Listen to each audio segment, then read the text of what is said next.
دیتے جو جس طرح اہمیت آپ دے رہے ہیں.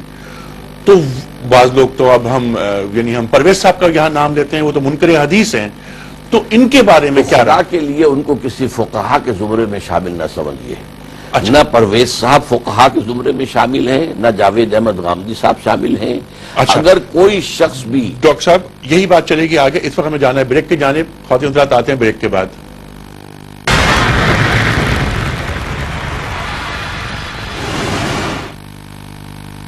ویلکم بیک خواتین حضرات. آغاز رمضان اسپیشل میں ایک بار پھر خوش آمدید. تشریف فرما ہے محترم ڈاکٹر اسرار احمد صاحب. ڈاکٹر صاحب بریک پہ جانے سے قبل بات ہو رہی تھی حدیث کی اہمیت. تو حدیث کا ذکر کیے بغیر ہمارا دین مکمل نہیں ہوتا. بالکل نہیں ہوتا, اس لیے کہ شریعت جو ہے اس کی دو بنیادی سورسز جو ہیں وہ اللہ کی کتاب اور اس کے رسول کی سنت. اس کے بعد دو ثانوی سورسز ہیں, اجماع اور قیاس. لیکن بیسک جو ہے وہ در حقیقت قرآن اور حدیث ہے. ٹھیک ہے. اور ان دونوں ہی سے مل کر اصل میں قانون اسلامی جو ہے وہ تو زیادہ تر بیسڈ ہے حدیث پر. ٹھیک ہے. قرآن مجید میں بہت کم قوانین کا ذکر ہوا جی ہے. اور حدیث حجت ہے. جی ہاں. اب ہم آتے ہیں اصل موضوع کی طرف. جی ہاں. دیکھیے یہ جو زوال دو ہم لے کے چل رہے تھے, اب میں اس کو سم اپ کر رہا ہوں. امت کے زوال کا اس وقت سب سے بڑا مظہر کیا ہے؟ کوئی امت دنیا میں موجود نہیں, امت مسلمہ کوئی ایک امت نہیں ہے. یہ علامہ اقبال نے کہا تھا 1930 میں, اور بلکہ اس سے بھی پہلے, کہ no Muslim Ummah exists today. Instead we have a number of Muslim nations.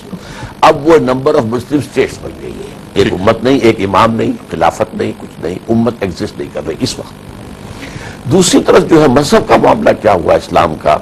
اسلام سکڑ کر ایک مذہب کی شکل اختیار کر گیا ہے ہمارے عوام الناس میں بھی, اور ہمارا جو مغرب زدہ طبقہ ہے ایلیٹ اس کے اندر بھی, کہ یہ ایک پرائیویٹ معاملہ ہے اور اس کا تعلق جو ہے صرف عقائد اور عبادات کے ساتھ ہے, اور کچھ رائٹس اینڈ ریچولز ہیں. کچھ یہ ہے کہ شراب حرام ہے اور سور حرام ہے اور یہ فلاں حرام ہے. باقی یہ کہ نظام جو ہے جو پولیٹیکل سوشو اکنامک سسٹم وہ انسان نے خود بنانا, یہ دین جمہور ہے. ٹھیک ہے. اچھا ڈاکٹر صاحب ایک کالر بڑی دیر سے ویٹ کر رہے ہیں, وہ لے لیں آپ کی اجازت ہو؟ جی السلام علیکم. ہاں وعلیکم السلام. جناب محمد نجیب بات کر رہا ہوں کراچی سے. اچھا, نشاط ثانیہ, نشاط اول, نشاط ثانیہ, نشاط ثالثہ تک بات پہنچ گئی ہے. تو میرا کوشچن یہ ہے کہ موجودہ دور میں جو موجودہ سینیریو ہے اس میں سائنس اور ٹیکنالوجی کے حصول کے بغیر کیا مطلب ودو لاؤں کے بغیر وہ ہم نشاط ثانیہ یا نشاط ثالثہ تک ہم کس سوچ کے کر سکتے ہیں ہم؟ ٹھیک ہے. یعنی علم کا حصول یہاں پر وہ سائنس ہو, ٹیکنالوجی ہو, عسکری قوت ہے, اس پہ بات کرتے ہیں. بہت اچھا سوال ہے ڈاکٹر صاحب. میں آپ سے متفق ہوں. ظاہر بات ہے کہ وہ جو نشاط ثالثہ ہوگی جی اس کے لوازم میں سے یہ بھی لوازم میں سے, اور اس کو اگر کینوس بڑا کر دیں تو علم کا حصول, یہ جزیات ہیں, سب آئیں گے. لیکن یہ کہ وہ تو ایک اس کا اینڈ ریزلٹ ہے, اور یہ نشاط ثانیہ اسلام کی ہونی ہے اور نشاط ثالثہ مسلمانوں کی ہونی ہے.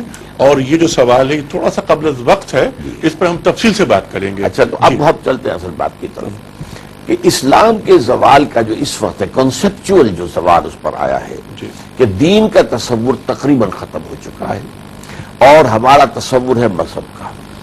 اور یہ اس حد تک کہ ایک زمانے میں ایک بہت بڑے عالم دین نے یہ بات کہہ دی تھی کہ ہمیں کوئی ایسا کام نہیں کرنا چاہیے جس سے ہمارے حکمرانوں, سابق حکمرانوں نے انگریزوں کو تشویش ہو, اس لیے کہ انہوں نے ہمیں مذہبی آزادی دے رکھی ہے. تو اقبال نے اس پر بھرپور پھپتی چست کی تھی کہ ملا کو جو ہے ہند میں سجدے کی اجازت, ناداں یہ سمجھتا ہے کہ اسلام ہے آزاد.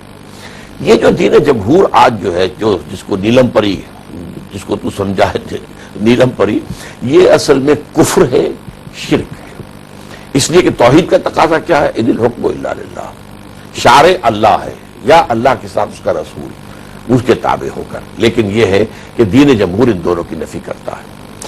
اچھا, مذہب کے تصور کا سب سے بڑا مظہر کیا ہے؟ کہ اصل میں ساری اہمیت مسلمان کے ذہن میں اب عبادات کی ہو گئی ہے. جہاں بھی دینی جذبہ ذرا ابھرتا ہے تو وہ عبادات کی طرف جو ہے وہ دوڑتا ہے, اور اس کی ہم سرج دیکھ رہے ہیں اس وقت. یہ لفظ استعمال ہو رہا ہے عراق کے سلسلے میں, بش نے جو فوج مزید بھیجی تو سرج, اس وقت سرج ہے. لیکن اس کا نتیجہ کیا ہے؟ حاجیوں کی تعداد کی کس قدر بڑھ گئی ہے. عمرے کتنے ہو رہے ہیں اور کس قدر جو ہے وہ آباد رہتا ہے حرم اب 30-30 لاکھ آدمی جو ہے عمرے کے اوپر جمع ہو جاتے ہیں. ہمارے مساجد میں اعتکاف اب کتنے ہو رہے ہیں جس کا پہلے تصور نہیں تھا. ایک محلے کی مسجد میں 1-2 آدمی بیٹھ گئے تو سمجھتے تھے بس اللہ کا شکر ہے کہ حق ادا ہو گیا. لیکن یہ ہے کہ اب ایک شہری اعتکاف بھی آباد ہو رہا ہے لاہور کے اندر جس میں کہتے ہیں کہ 25,000 بیٹھے ہوئے متقی وغیرہ وغیرہ. نہیں جو حقیقت ہے جی اور اسی طرح 2,500 ایک اور مسجد میں وہاں لاہور میں ہے. تو اسی طریقے سے یہ سارا جو ہے تصور جو ہے یہ عبادات پر ہے. وہ جو کانسیپٹ ہے political socio economic system of Islam جو دین کا اصل کرکس ہے اس لیے کہ جو سوشل جسٹس ہے یہ دین کا وہ مرکزی مضمون ہے. سورہ حدید کی ایک آیت بہت عظیم ہے. میں چاہتا ہوں کہ وہ پوری آیت آپ کے سامنے اور ناظرین کے سامنے آ جائے. لقد ارسلنا رسلنا بالبینات ہم نے اپنے رسولوں کو واضح تعلیمات اور معجزات کے ساتھ بھیجا. وانزلنا معهم الکتاب والمیزان اور ان کے ساتھ ہم نے کتاب بھی اتاری میزان بھی اتاری. لیکن یہ سب کچھ کس لیے؟ لیقوم الناس بالقسط کہ لوگ عدل و قسط پر قائم. یہ جسٹس جو ہے سوشل جسٹس یہ مقصد ہے رسولوں کے بھیجے جانے کا کتابوں کے بھیجے جانے کا. اور اسی لیے حضور سے کہلوایا گیا ہے سورہ شورى میں امرت لأعدل بینکم. مجھے آپ واعظ نہ سمجھ لینا. واعظ نے تو آج واعظ کہا اور اگلے دن وہ کہیں اور گیا وہاں واعظ کہا وہاں اس کی مٹھی گرم ہو گئی وہاں گلے میں ہاتھ ڈال دیے گئے پھر اور تیسری جگہ گیا واعظ کہتا میں واعظ نہیں ہوں. امرت لأعدل بینکم میں تمہارے مابین عدل کا نظام قائم کرنے آیا ہوں.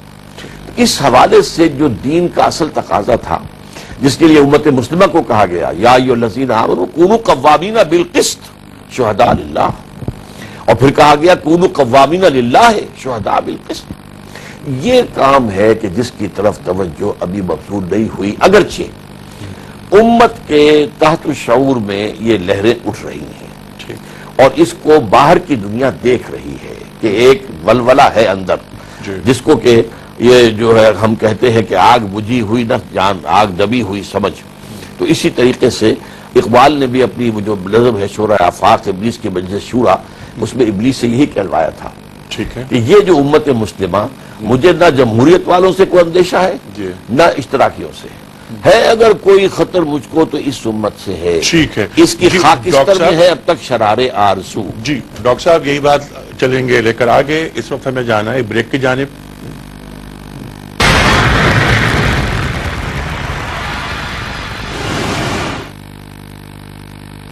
ویلکم بیک خواتین و حضرات. آغاز رمضان اسپیشل کے ساتھ ایک بار پھر حاضر. خواتین و حضرات آج ہم بات کر رہے ہیں محترم ڈاکٹر اسرار احمد صاحب سے. بار بار نئے موضوعات سامنے آتے ہیں گفتگو تفصیلی ہوتی ہے. آپ خواتین و حضرات ڈاکٹر صاحب سے بات کر سکتے ہیں بذریعہ ٹیلی فون. ہمارا فون نمبر ہے 5221-1730 اور 0900-279999. ڈاکٹر صاحب بریک پہ جانے سے قبل بات ہو رہی تھی آپ نے جو گفتگو فرمائی اس کا خلاصہ یہ نکل کر آتا ہے کہ ایمان عقائد میں تبدیل ہو گیا ہمارا اور بلکہ آپ کو جملہ یہ ہے کہ ایمان کی جگہ عقائد کی پوٹلی نے ذہن میں جگہ بنا لی.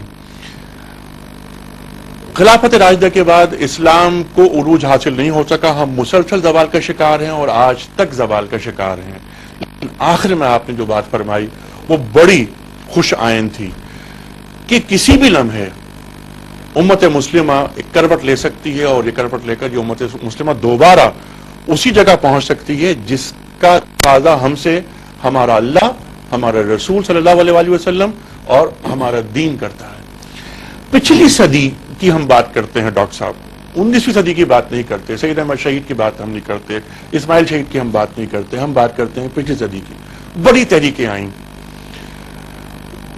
ان تحریکوں سے آج تک مطلب انڈونیشیا کی تحریک ہے ایران میں فدائین کی تحریک ہے اخوان المسلمون ہے وغیرہ وغیرہ آپ بہت بہتر جانتے ہیں. اقبال سید ابو الاعلی مودودی اس کے بعد چلتے ہوئے ہم آتے ہیں آپ کی تحریک تک. مسلسل ناکامی کا چراغ جلتا رہا گراف نیچے آتا رہا. ایسے میں آپ کس طرح پر امید ہیں؟ دیکھیے سب سے پہلے تو جو آج کی گفتگو کا خلاصہ میں خود بھی آپ کے سامنے دوبارہ رکھ دوں. امت کا زوال اس کا آج منظر کیا ہے کہ امت ایگزسٹ ہی نہیں کرتی ہے. نمبر آف مسلم اسٹیٹس اور وہ بھی قوموں بھی قومیتوں میں منقسم